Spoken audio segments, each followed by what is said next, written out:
So after this matchup, we headed into our main event of the evening, which definitely was your main event of the evening. It was Kenny Omega taking on Sammy Guevara, the Spanish God.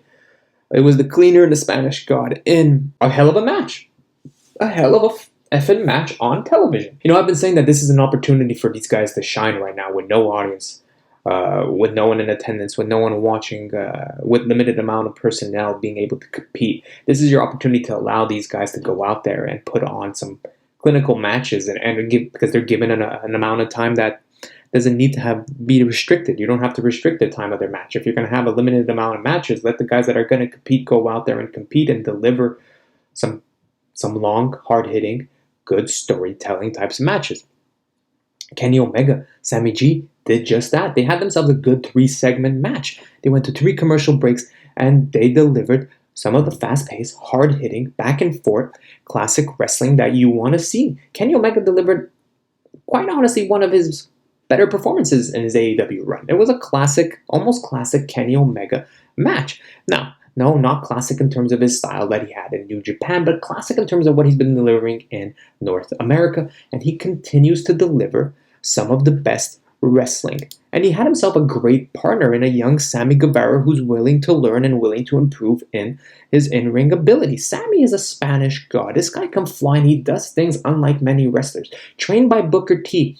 Doesn't show signs of training of Booker T. There are moments where you get a flash of what Booker T did in ring, but Sammy's all on the fly, on the spot, called style matches. And Kenny's a guy who's very technical in what he does.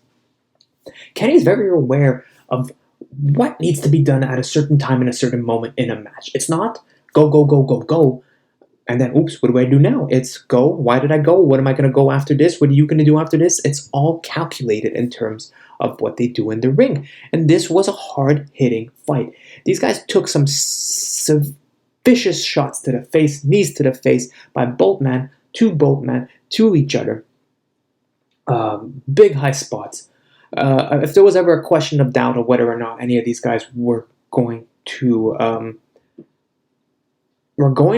who was going to win this match, if there were ever any doubts of who was going to come out the victory, there shouldn't have been. You had to figure that, listen, Kenny Omega is going to defend this title. It's not AEW's decision of who becomes the AAA champion. This is a decision based on AAA deciding when the title should be changed and who the title should be given to. This was just a nice throwaway match to give on AEW Dynamite to the fans watching at home, to those looking for entertainment, to those looking for a Kenny Omega fight against a good level opponent for Kenny Omega. And Sammy G is that opponent. 3 segments. These guys tore the house down.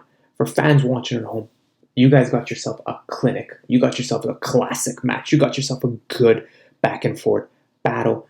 And I'm fucking happy that it lived up to those expectations, because that is exactly what I was hoping to get from both these competitors. Kenny Omega hits the V trigger, lifts up Sammy, hits him with the one-winged angel. 1, 2, 3. Kenny Omega defeats Sammy Guevara in a hard-hitting back-and-forth encounter.